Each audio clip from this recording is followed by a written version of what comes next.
Hey, everybody, and welcome to the Katie Weaver Show. This is Katie. I'm your host. I'm so happy to be here. If you are listening live, it is the 4th of April.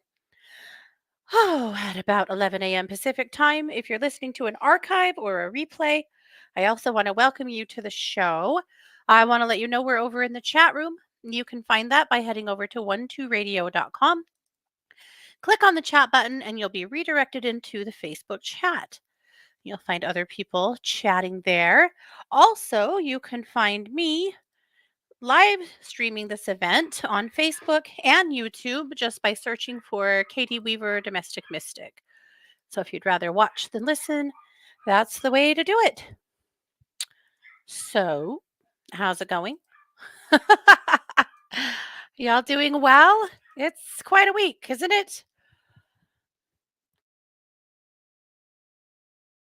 We are in some really tumultuous energy right now, and it is kind of crushing the empaths. And we're going to talk about it. We're going to work on it. We're also on the cusp of the full moon in 2 days. So we're also going to do full moon fairy tale tarot. I can hear a naughty puppy barking its head off. I don't know if you guys can, but sorry about it. They sit in the window, and because I feed the crows in the front yard and I feed them cat food, occasionally we attract a stray cat or the neighbor cats. So they're kind of half stray, unfortunately. But anyway, they're in our yard quite a bit. When the puppies see them, whew, all bets are off. Hey, Lillian, Liz, Jacqueline, Maya, Sid, Smiling, Tiff. Mm, good to see everybody. I had to be a little careful with that coffee. I just warmed it up in the microwave. I wasn't sure if I went too crazy or not. Turns out I'm fine. Hey, Andrea and Denise. Yeah, crazy energy. So we're going to talk about it, and I we got to work on it because everybody is feeling pretty flattened. And hey, Laurie. Yeah, everybody's feeling pretty flattened. Everybody's feeling kind of, uh, and we'll talk about it and we'll work on it because I don't know about you guys, but I'm tired of feeling like shit. So, hey, Quelly, good to see you. If there couldn't be more division and hate out in the stratosphere, well, there's more. So, phew, seems like everything is a controversy right now. Everything. So, but beyond that, as you probably know, I am also a true crime podcaster. And the biggest case that I have been reporting on and following for the last 3 years that happened here in my hometown, the Lori Vallow case, is at trial. And so I'm keeping an eagle eye on that. And that's something that's got a lot of my attention right now, as you can imagine. So, some kind of fun things. When Lori was first extradited from Hawaii back to my town, to Rexburg, there was a time where they were bringing her back, and there was kind of a, let's say, we'll call it a media frenzy, small scale, where members of the media were hanging out at the courthouse waiting for her to be brought in so that we could get the first look of her being brought into the courthouse. Well, I was in that group, and so were some other members of the press, particularly a guy named Justin Lum, who is a reporter out of Arizona, who really cracked the Arizona side of this case wide open because there's a lot more than what happened in Idaho. And anyway, I had made friends with him there a little bit. I actually had more information than he did, and I know that's a flex, but knew a little bit more about what was going on and when she was coming and where she was coming from than he did, which kind of cracked me up. Still does. But anyway, so I informed for him. So he was in town a couple of days ago to get some footage of the place where the kids were found and the memorial there and stuff. And Christy and I had an opportunity to get interviewed by him. The interview kind of sucks. They took some of the most insignificant pieces out. They certainly didn't keep the part where we talked about having a podcast. And I think the videography is bad so close to our faces. But anyway, still, we made it into some national news, sort of. So I'll share the link if you guys want to watch it. I don't know. I'm not nearly as proud of it as I was hoping I would be. but but strangely, last week we also got an email from a producer for Oxygen and Discovery who is potentially producing a documentary on a different crime that happened in our town a lot of years ago that we reported on, that practically nobody reported on. And we had an interview with him last week, and he's trying to push through a documentary that we would be a part of. So that's pretty cool too. So kind of some fun stuff going on in my world. I can't tell you more than that about that case right now, but I can tell you that if it happens, that would be something that would be pretty amazing for us. So neat. We'll take it. Yeah, lots of really hard work kind of coming into to fruition. So yeah, we love it. But anyway, true crime, blah blah blah. Let's move on. Oh gosh. Liz said, please send some positive energy to my 6-year-old granddaughter who has started stem cell therapy today. Thank you all so much. You know what, Liz? I'm not even going to wait till the end of the show for readings for us to do that. Let's do that right now. So if you guys will all join me on focusing on Liz and her granddaughter, on her granddaughter through Liz, let's all lift her up and shine back to her being in perfect health.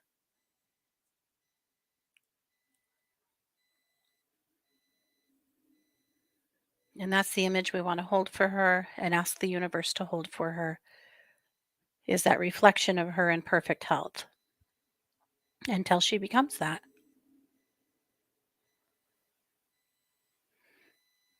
Perfect. And lots of love to your family too, Liz. My goodness. Yeah. Hey, Norella. Thank you, Quelly. Okay.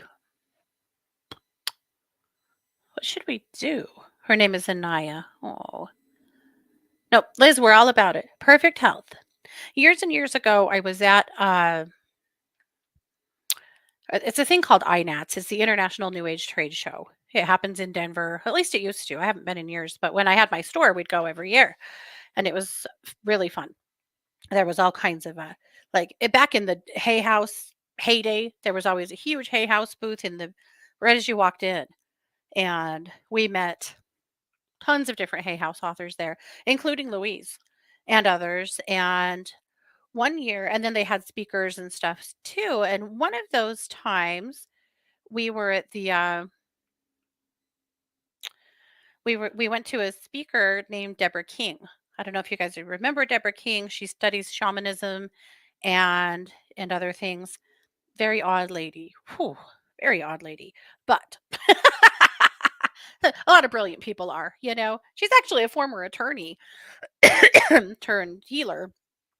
And at any rate, yeah. You know, just one of those people that is weird AF in all the best ways because she's just her and brilliant and unapologetically her. I love it. So at any rate, one of the things she talked about is that she had done a stint working at a holistic hospital in New York City for like 10 years, where her entire job was to sit with patients and reflect back to them being in perfect health. That's all she did. She would sit at bedsides for many hours every day, reflecting back to the patients being in perfect health. And I've always thought that that was a brilliant way to help people to heal, you know, to help people to get back to their best and highest and best healthy place. Yeah, you remember Deborah King from Hay House, Jane? Yeah. At any rate, I've always remembered that and felt like that was actually a really brilliant way to help people to heal. So, anyway, that's what we'll do for Miss Anaya and everybody else too. Sid, when I was chauffeuring Mars at odd hours covering the Vallow case, that was literally when we were trying to catch Lori coming into town. How funny. The reason I was there that day is because Mars was trying to get footage of her for the school newspaper, and she had softball tryout. It was her senior year. She had softball tryouts, and we had waited all day at the courthouse, all day. And at one point, she had to go because she had softball tryouts. And so Scott and I stayed until Lori came in and got all the footage of it ourselves because there was no, we had to do that for our kid. And that was about Christy and I had already started our podcast. But at that point, then we're like, wait a minute, why aren't we covering this case? We should be covering the hell out of this case. And that's when we started doing just that. It it made a lot of sense because especially in the beginning, there was a lot of confusion and speculation about their beliefs because they're Mormons, or they were, and people were so confused about are is this what Mormons believe or if it isn't? And because Christy and I were raised in the Mormon church and are former Mormons, it made sense for us to be able to do a podcast where we could explain things that other people just don't get. There's still a lot of things about that case that people don't get, don't understand because of it, because they don't understand the Mormon church. So, which is fine, you don't have to, but it, it's been a very interesting and unique experience for us for sure. Yeah. Okay. Well, yeah, Laurie said I love Deborah King. She's an amazing person, teacher, and healer. She is. Yeah, she's pretty interesting.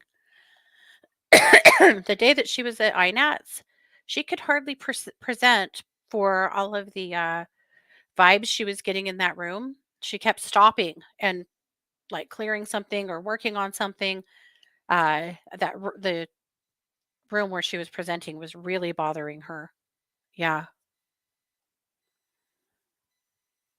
Yeah.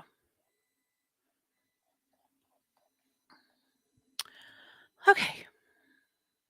Let's let's move on to Luminous because I don't want to run out of time for everything we want to do today.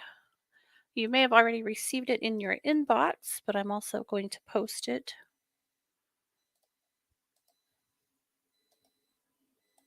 What are some things about the Mormon church that people wouldn't get? Part of it is the patriarchy of that church that like, for example, we posted a replay of an episode from a while back that was a phone conversation between Chad and Lori with a friend named Melanie Gibb that was a friend of theirs that's a witness, and some people think maybe a co-conspirator. But we had said something about all the gaslighting that happened in that conversation. And somebody left a comment on YouTube that to stop throwing around the word gaslighting willy-nilly, that's not gaslighting. There's no power dynamic here. That's just he's just a liar. And I'm like, no, this is classic gaslighting. There is a power dynamic here. Men in the Mormon church rule all. Men who hold what they call the priesthood, they're in charge of everything. And women, even now, are expected to be subversive to them or subdued to them. That this is absolutely the way the dynamic is set up. It still is in any Mormon household. The dad's final word is the final word. Women do not have power. They're not allowed that. And that's one thing as people have kind of felt this case out. What they don't understand is that, like, they're very confused about why Chad's wife, before he killed her, uh, made the decisions that she did, why Lori made the decisions that she did. Eh, They don't understand that patriarchal, the power and the control of the patriarchal vibe in the church. That's one thing. A lot of the other things were like things that had to do with the scriptures, like scriptural doctrine. Um, things that they don't like. They had a big belief in Chad and Lori had they were going to the temple and doing temple work together, a Mormon temple, even though they were married to other people. Oh my God, not done. Yeah, just a lot of stuff like that. I could talk about that for an hour, but yeah, I won't. But JR, thank you so much. I was seriously hoping some of our listeners would do that for us. I feel like if we do it, it looks kind of tacky. She said she put a link to our podcast in the comment section of the interview with Justin. I appreciate you very much. That I was hoping, yeah, Again, if we do it, it looks tacky. If our pals do it, maybe it'll help us a little bit. So thank you. You are the bomb. All right. Well, let's move on to Luminous. I'm going to pull it up, and I apologize. I'm all over the map. This honestly, having Daybell Vallow heading to court is. Whew. We haven't gone to court yet to watch. They are streaming it to our local courthouse. We haven't gone in yet because they're still in jury selection, and that seems like not a good use of my time at this point. But it's possible. It's kind of possible they'll have a jury seated today, but I don't really think so. I think it'll probably not be until the end of tomorrow.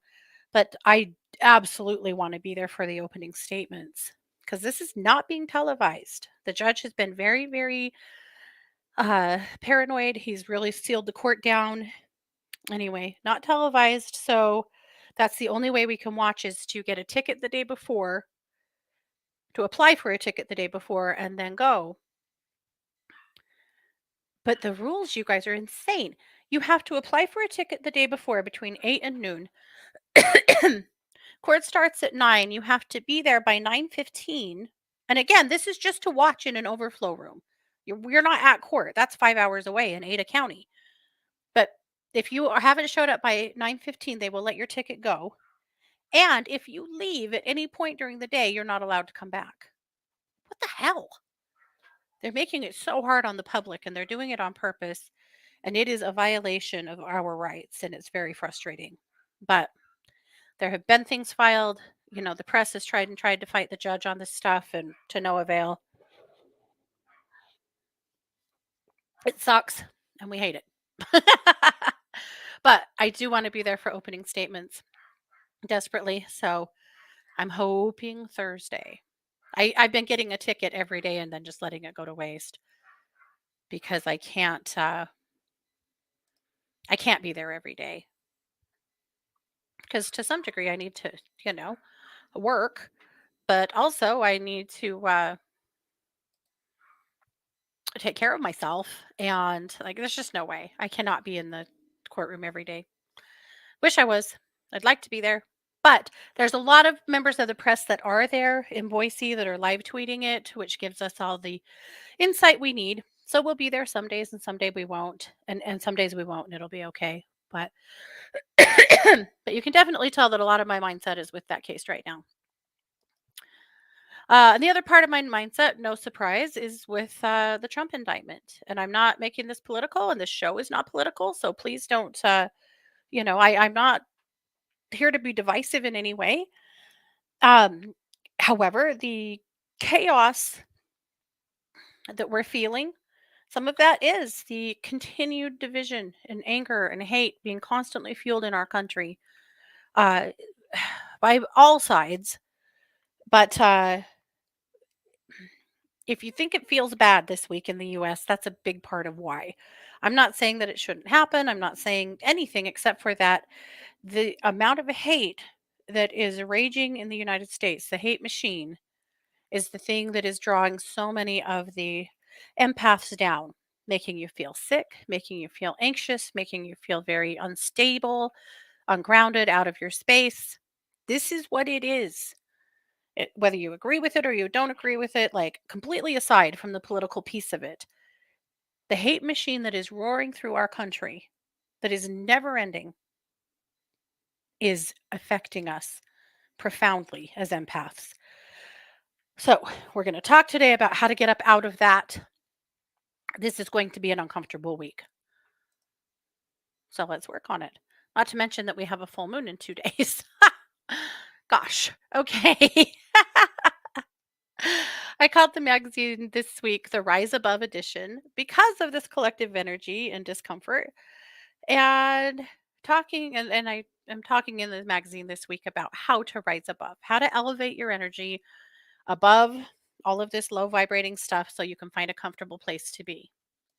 A good example of it is the women's basketball national championship. It was amazing. It was a fabulous game. Someone lost because that's what happens when you get down to, in competitive sports. And when you get down to the national championship, someone's going to win it and someone's going to lose it. And that's how it goes. you know? But because of some sportsmanship issues at the end of the game that had gone on in other games by the other people, and it it has sparked a huge conversation, controversy, anger. Women's basketball this year had 9.9 million people watch the final game. That is more than a 100% increase from last year. Women's college basketball has gotten more attention, more steam than it ever has in history. But what do we want to do? We want to fight. We want to fight about everything to do with it. It has ruined it for me. I have enjoyed basketball so much this year, and that final game and what has come from it from the press is just, it is so ugly and unfair, and it sucks. But we're doing it. We're buying into it. We're allowing it. We're so busy talking about some stupid stuff that we can't even talk about all of the amazing things that happened. Now, some are talking about them, don't get me wrong. But again, we are falling for division. We are creating division. We're a part of it. It's exhausting. It's just exhausting. And I think it's the saddest because it's taking so far away from these young women and their accomplishments and how hard they've worked and the amazing things that they've done, because we'd rather talk about who was rude to who. Period. It's just ugly. I'm so very tired of it. Anyway. Yeah. Yeah, for sure. Okay. Blah blah blah. Let's get back. So, this is a list of 50 things you can do to feel better now. If you are feeling flattened, if you are feeling hopeless, if you're feeling anxious, if you are feeling like you are not yourself, here's some suggestions of things you can do to just help get back to your spirit, get back into your shoes, your body, feel more like you. Brush your teeth, comb your hair, put on lotion, listen to your favorite song from fifth grade. What was your favorite song in fifth grade? Do you know? Maybe you don't. Have you thought about it? Mine was True Blue by Madonna. We used to listen to it every morning. Our mom would go to work or school early. And then when we were getting ready for school, we would blare the radio and we would call the radio every single morning and request this song, because that's what you did back then. You wanted to hear a song? You better hope the radio would play it for you. And every day they would play it for us, and we would rock out and turn up the music as loud as we could and dance and jump around on the couches and, do the things that kids would do in fifth grade. Christy was in sixth grade. Kara was in third. We were having a party. True Blue by Madonna. That's right. Cuddle a pet, feed the birds, drink something warm, put socks on, take off your bra. Hells yes. Cook one of your grandma's recipes. I love this one. I love family recipes that take you back. The smells, the tastes, the energy around it. Do you have grandma's recipes? Or can you at least replicate something? Maybe you do, maybe you don't. Not everyone has good memories of grandmothers who cooked, but a lot of you do. Open a window. Sometimes some fresh air just changes everything. Drink a glass of water. Take a drive. Make 5 nice comments on social media. I know you can do it. I have faith in you. Sing. Throw rocks. Sometimes doing something physical and even a little destructive feels amazing. Throw rocks into the river or into the ocean or into a window. No, no. Plant something, nurture something, sniff grapefruit oil. Grapefruit oil is amazing for elevating your mood. Read a good book. Look for cool bugs. Watch cat videos online. That is sure to give you a little boost. Read funny Amazon reviews. My God, they're everywhere. Watch comedy on YouTube. Meditate. Eat chocolate. Take a walk. Look for feathers. I don't know why that is in red and everything else isn't. Look for cool rocks. Paint rocks and hide them for others to find. Leave sweet notes in public bathrooms. Pay for someone else's drinks at the coffee shop. Bake something. Turn off the lights and light some candles. Search out a meaningful poem. Throw a living room dance party. Diffuse or wear bergamot essential oil. Take a drive. Eat a popsicle. Root beer, obviously. Choose a positive affirmation. Burn something. Not your ex's house, but something, you know, else. Research a day trip. Wander through a cool cemetery. Listen to a podcast. Learn a joke to try out on your family. Oh, I have a joke for you. Uh, paint your toenails. Create art. Pull a few cards. Make cookies. Take a bath. All good ways to give you something. Yep. Lillian said Johnny Angel. Said, I'm guessing my favorite was probably something by Karen Carpenter. She had the voice of an angel. Boy, didn't she? Jane said, 2-day ingratitude journal I wrote. Grateful I can go braless while my brother is at work. Now I'm realizing why I'm not getting much done. Sid, how about tending to monarch caterpillars as a mood booster? Ooh, I love it. Yes, yes, and yes. Let's see, go into the other chat.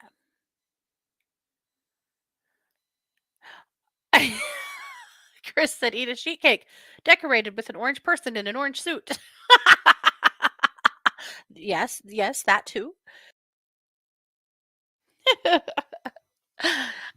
Yes, but do some things that lift you up. Okay, I'm going to tell you a joke. I thought it was funny. I've tried it out on Scott and the kids, and nobody thought it was all that funny. Maybe it isn't, but so this dad, he had a son who was born missing most of his limbs. He mostly just had a head and kind of a little short torso. Uh, but he was otherwise he was good. And he turned 21. Dad took him to the pub. He said, "Son, I want to have a beer. Have your first beer with you." So they go to the pub. He sits the son up on the bar. And the bartender gets him a beer, pulls him a pint, and they put a straw in it so he can drink it. And he takes a big pull on it, and out of nowhere, arms pop out. And the bartender says, "My God, you better keep going." So he takes another big pull, and his torso straightens out. And he says, "Well, you better keep going." And by this time, everybody in the bar is gathered around this boy, and he takes another big pull, and his legs pop out. And he hops off the bar and he's so excited to have legs and he runs right out of the front door and runs right out in front of a truck and gets run over. And the bartender says, he should have quit while he was ahead. Okay, I don't know if that's funny. Maybe it's ableist. I thought it was funny, but but that's my joke for you. You guys, if you hate my joke, tell me one, a better one. All right, moving on. Kelly says this week about the astrology of this week: indictment asteroids, sex worker power play, spring break, and full moon in Libra. There you have it. Um, she's got a lot to say about this week, and obviously there's a lot to hear. So we'll let her explain all of that to you. She's got a lot of hilarious thoughts on it, frankly. Okay, I provided 5 essential oils to shift a bad mood: bergamot, Bergamot is literally a mood stabilizer. Wear it, diffuse it, sniff it, but bergamot will help boost you up. Lavender. Lavender's really good for alleviating anxiety. So for grouchy days, anxious days, lavender is key. Clary sage. Some people hate lavender. I mean, I've heard it told that some people hate lavender. I know. Who? Just kidding. I know. Some people don't like lavender. It's okay. You don't have to like lavender because clary sage does a lot of the same things that lavender does, and it is much less smelly, for lack of a better term. Clary sage. Uh, it's about balance. Clary sage is an absolute lifesaver for people that are going through menopause. And in fact, when Young Living first started and they had all these blends that they put out, they had their women's blend was called Dragon Time, and it was full of clary sage. And for some reason, women thought that was offensive AF. They were like, yeah, we're not buying Dragon Time. And so they renamed it to something else. I don't even know what, but I've always laughed about that. You know, a woman didn't name that.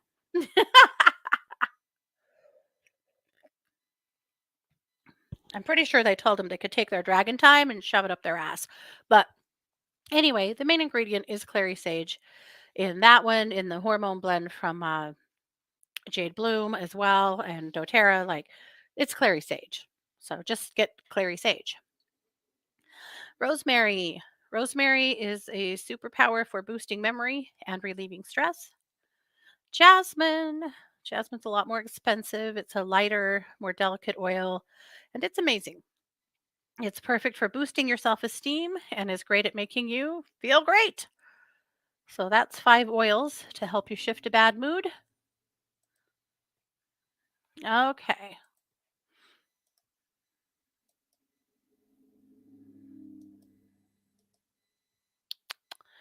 Oh, Heart Happenings will be here at some point this week. It's not Ginger's fault, it's mine. I can't open the file for some reason. So I'm just waiting for a new file from her and I will get Heart Happenings up. So check back later for those. Of course, just lots of Daybell stuff in True Crime Squad this week. Big surprise. Anita brings us Archangel Raphael. And Jamie has a brand new video. She says, Wheels in motion, no going back. She has a great video about everything going on this week. So that is it. That is Luminous. So hopefully you found some gems in there. And as always, thank you to my contributors. I appreciate everybody's support, tremendously. So that's what's up. All right. I tried to pull the card for Full Moon Fairy Tale Tarot in advance, and today I completely forgot till the show was starting.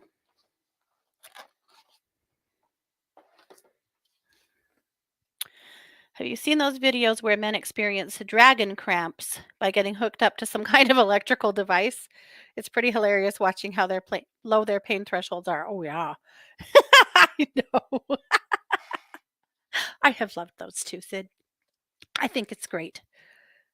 They have absolutely no idea what women go through. None at all.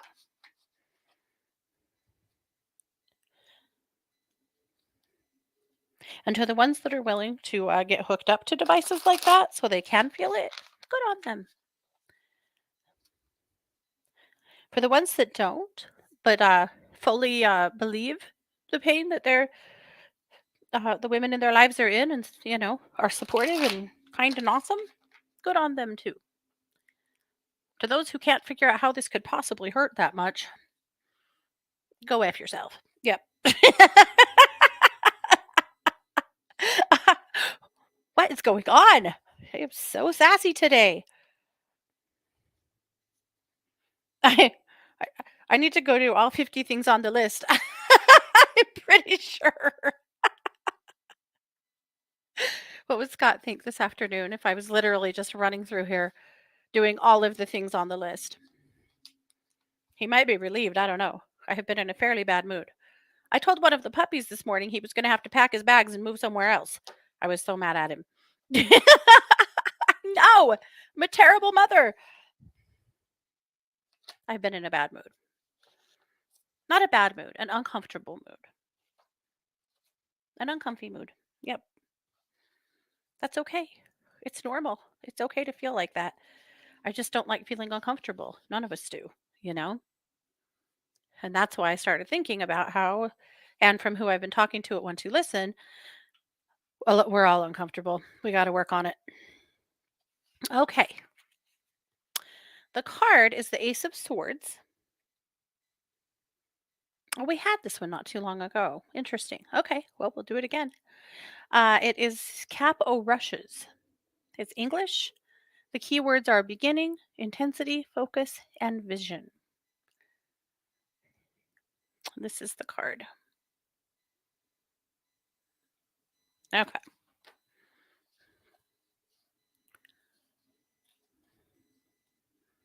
Once upon a time, there was a wealthy gentleman who had three lovely daughters. He asked each daughter how much she loved him, confident that the answers would reflect their unquestionable devotion. The first daughter said, "I love you as much as life." The second daughter told him, "I love you more than anything in the world." And the third daughter stated, "I love you as much as fresh meat needs salt." The father, who sat there smiling, expected another display of adoration, was shocked by the youngest daughter's response. I mean, come on. That's your first mistake. First of all, your kids are not in charge of your happiness. Second of all, kids say shit. They say the dumbest stuff sometimes. Why you got to ask a question like that expecting a certain answer? Kids tell parents all their time, "I love you as much as Oreos" or something. You're going to lose your mind about it? Well, anyway. Okay. "You don't love me at all. You shall leave this home at once." Oh, dear God. The banished daughter took three dresses and fled into a foggy fen. For days she slogged through a thick bog. Why are all of these castles and stuff around thick bogs and foggy fens? Well, it's what it is. Trish said the youngest is always right. Right? Okay. I think if her dad was that petty, she's probably better off without him, but I digress. She slogged through the thick bog until her steps finally fell on drier earth. She climbed an embankment and hid her finery under dry roots. She then wove herself a hooded cloak with rushes and walked alongside a trickling brook until she came to a beautiful castle. She knocked on the door. A servant answered and agreed to let her do menial tasks in exchange for shelter. Everyone called her Cap o' Rushes because of the makeshift cloak she wore. A dance was going to take place, and the servants were allowed to attend as spectators. On the night of the affair, Cap o' Rushes told the others that she was too tired to go. But as soon as the others scurried off, she went down to the brook, washed herself, and dressed in one of the lovely dresses she had hidden in the roots. She ran to the dance looking even every bit a lovely princess. All eyes fell on Cap o' Rushes, although they had no idea who she was, because apparently a cloak made of rushes will completely disguise your identity. Maybe that's what Harry Potter's cloak? No. Uh The master's son refused to dance with anyone else. But the festivities were winding down, and Cap o' Rushes made a quick exit and went back to the brook, replacing the lovely gown with her cloak. She feigned sleep in the kitchen corner when others returned to, but overheard servants talking about the wonderful event. The next day there was another dance. Again Cap o' Rushes bowed out, but as soon as everyone was out of sight, she dashed to the brook and dressed in her second gown. When she arrived, the master's son ran to her, for by now he had fallen hopelessly in love. Well, yeah, after seeing her twice, who wouldn't? As the evening was winding down, she managed to slip out and return to the kitchen corner. Pretending to sleep, she overheard the lively chatter about the evening's events. For the third dance, once again, Capel Rushes excused herself. When everyone had gone, she went back to the brook, put on the most exquisite dress of all. It was made of the finest feathers and flowed like soft whispers of a gentle breeze. This time, the master's son would not take his eyes off her. He slid a ring on her finger and begged her to stay with him. Otherwise, he whispered, I will surely die of a broken heart. Surely. You've met her 3 times. How could you possibly not? When the prince was momentarily distracted, Capel Rushes slipped away for the last time and was back in the kitchen before the others came home. But the next day, the master's son had fallen ill. That broken heart, for sure. Capel Rushes, not the palsy, or what do they call it? The consumption. It was the consumption. Capel Rushes declared that she could whip up a soup that would make the master's son well again. The cook was not too keen on letting a servant assume his duties, but he finally capitulated. Capel Rushes slipped her ring into the bowl of soup before it was served to the master's son. When the master's son discovered the ring at the bottom, he called for the cook and demanded to know who really prepared the soup. Capel Rushes was summoned to the master's bedside. Did you make this soup? He asked feverishly. Yes, I did, Capel Rushes humbly replied. Where did you get this ring, and who are you? Demanded the master's son. Because again, wearing a cloak made of rushes completely disguises your identity. Capel Rushes removed her cap and exposed her long hair. When he recognized the servant, the woman he loved, color flowed into his cheeks and his eyes sparkled with life. Once he recovered, they planned a wedding and invited people from all over. Capo Rushes, who still did not disclose her true identity, invited her father. Oh, please let this be petty. Come on. Come on, Capo Rushes. Don't let us down. Who cares what he thinks? But before the wedding took place, she went to the kitchen and told the cooks not to put any salt on the meat. After the wedding, everyone sat down for the feast. When Capo Rush's father took his first bites of meat, he burst out crying. What's the matter? Asked the master's son. Oh, I once had a daughter who told me that she loved me as much as meat needs salt. I'm a foolish man, for now I see she loved me dearly indeed. What in the actual fall? Capo Rushes ran to her father and hugged him. I'm here, father, she said tearfully. Are you feckin' kidding me? This could have been the pettiest stuff ever. But no, this. The old man recognized the bride as his father and at last embraced his long lost child.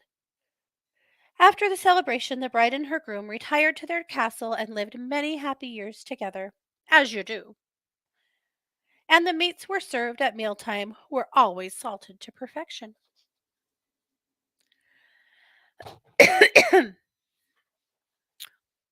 Boo.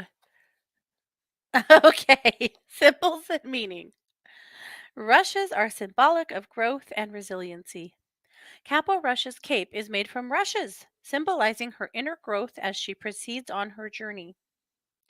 It's also a testament of her strong will and ability to adapt to her changing environment. Hang on to that piece, okay? Ability to adapt to her changing environment and strong will. That's what we're taking from this. The sword with the red hilt from the picture denotes strength and the forging of new ideas. The pebbles and branches symbolize the passing of time. The bag carries ideas and hopes for a prosperous future. This card signifies the necessity to take charge and embrace the opportunities for bright new beginnings. You may have to scrutinize your situation and take stock of what you need to do to overcome unforeseen problems that may arise in the future. Okay. That's a good takeaway. I don't know what it has to do with this story, but we'll take that away.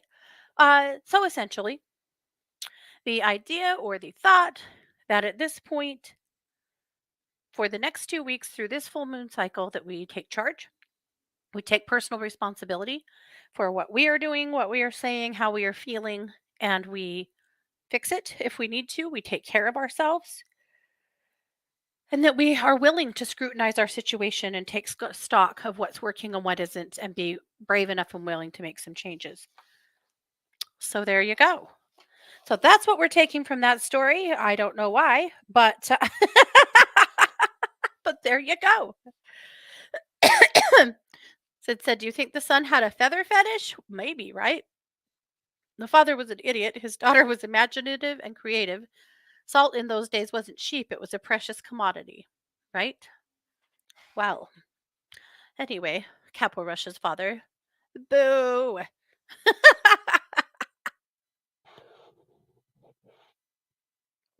A little hard to understand that one, but it's probably fine." Mary Jo said, "We in Virginia were thrilled our girls' team made it to the Final Four, as our guys didn't." Yes, that's awesome. I'm a huge Boise State fan. I love Boise State, and the girls didn't make it into the big dance at all this year. Yeah, Boise did, but they lost out in their first game. But San Diego State went clear to the final game in the men's, and they're in the Mountain West, so I've cheered for them. They did lose last night, but they made it clear to the final game. It's amazing. Pamela said this story is messing with my head. Sort of glad I don't get it. What I don't get is that her dad went to the wedding. He never recognized the bride at the feast afterwards because his meat didn't have salt. He was suddenly crying about her. I mean, what? What the fuck? Ah, I don't know. I'm not going to try. I don't think I can get it.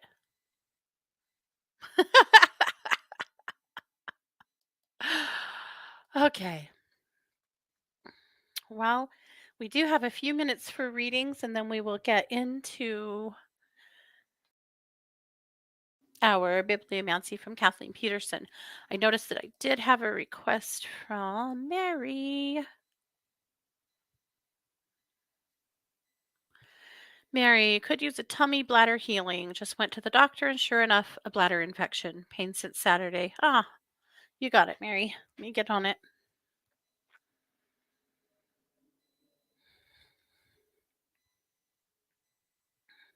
Been really successful before using ruby for bladder infections. So I'm going to call in the ethereal power of ruby. I'm going to put a big ruby right in your bladder.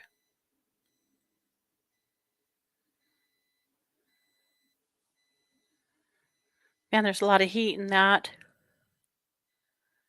So let's also put an aquamarine chi ball around your whole tummy here to see if we can help cool that inflammation.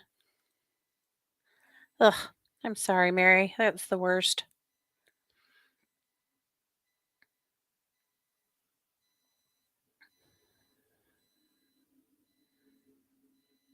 Yeah. That's going to feel better in your back too, I think, getting that cleared up. Ah, sorry to hear it. Okay.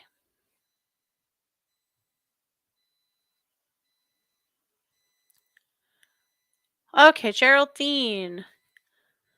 Wish I could feel that optimistic, but I just ran out of gas.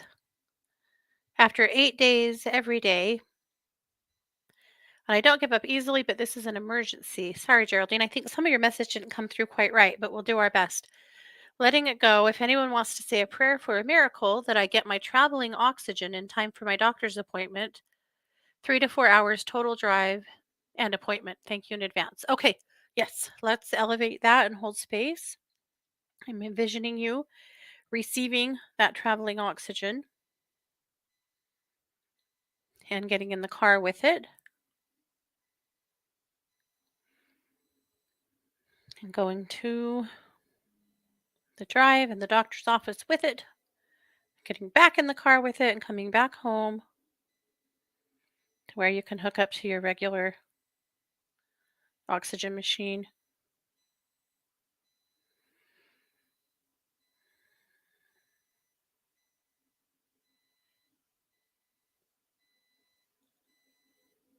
Okay. We'll continue to hold space with you, Geraldine, that comes through. And I'm sorry. That's a scary feeling, I'm sure. Terry said if there's still time, still having health issues, and would love to have a card for that. Yeah, let's pull you a card.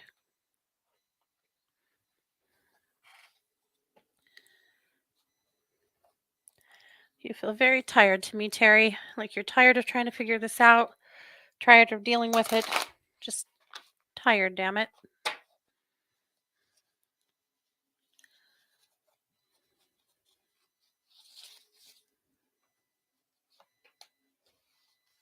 Momentum, choices, decisions. Huh. Well, we know.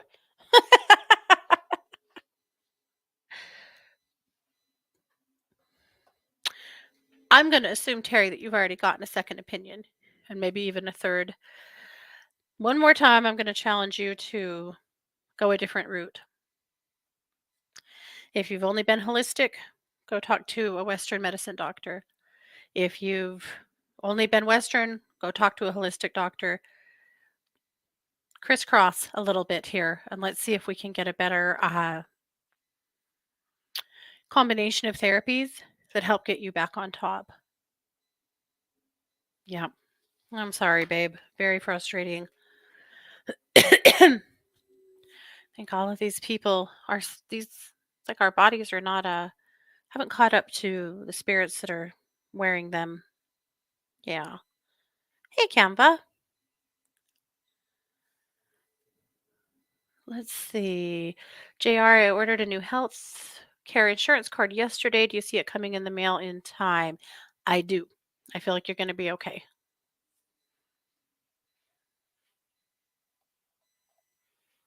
Any messages from Trisha's guides? Let's do that, Trish, and then we'll move on to our bibliomancy with Kathleen.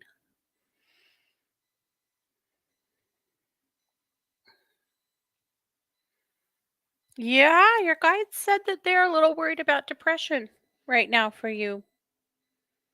That you're somewhat depressed, feeling a little bit stuck and lost about what your next step is. I feel like you have, multiple options in front of you.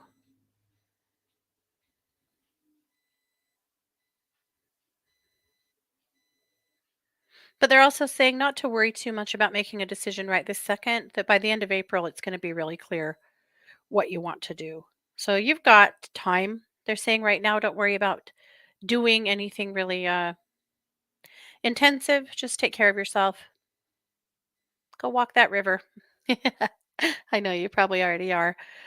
Just take care of you. They said having some fun, getting together with like minded people would be really, really good for you. Just worry about stuff like that right now. And that movement that you're kind of looking for that you just aren't feeling right now, you're going to feel that wave sometime around the end of April and you'll be on your horse. So it's okay. Okay. So, as usual, this is a channeled book from Kathleen Peterson. She channeled messages from the archangels and other light beings. And since Kathleen's passing, we do this book every week. We just ask what we need to know this week while we flip to a page and we let that be the message. So, we'll do that. Ishtar. Today I offer to send you light, which will surround you and deflect the lower energies of fear and doubt. Whoo! Ishtar knows us. I think that's what we were just talking about. You can call on me at any time to shine the light of love and healing upon you so that you can release all of the fears and doubts in your life. I will assist you in this process so that you may be in the light of love and fearlessness. You are loved and you do not need to live in fear and doubt. Take my hand and know that I stand with you to support you in all your endeavors. I support you as you develop and work with the gifts and talents within. I will shine the light down on you and surround you so that you will be free to pursue your divine purpose. See the light and know that you are safe. Feel the light and know that you are protected and that the fear with which you have been engulfed is disappearing. As you stand within the light, you will be able to allow your own light to shine forth, breaking the darkness and spreading the light into the world around you. Use the light that I send and send in your own light out to reach the corners where darkness runs to hide. Like a candle in a darkened room, your light will fill the area and reduce the fear, doubt, and anger in any situation. I will assist you in this effort. Know that the light I shine, dear ones, is open to receiving love and that it only deflects that which is of a lower vibration. Stand in this light and lift your vibration, opening to the love that surrounds you within the earth. You are loved. You are worthy of love.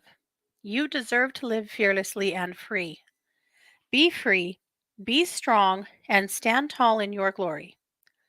Stand in the light I send, and know that you are already perfect as you. You are loved and supported. Fear not, for even if you make a mistake, this will not remove the love. Be prepared to receive love, as it will empower you and provide you with the wisdom to move through life with compassion and grace. I send you the light today, and when you ask, I await your request. Go through your day with strength, wisdom, and love in your heart and soul. Be free. And that is a message from Ishtar and, of course, our dear Kathleen. All right, well, we did it. Don't forget, I am a professional psychic advisor over at one2listen.com. You can find me over there every day doing readings and healings and animal communication, mediumship, whatever you need. I'll do my best to help. Glad you guys were all here. And yeah, we'll be back next week. You've been listening to The Katie Weaver Show here on 12 Radio, where we're changing the way you listen to the world.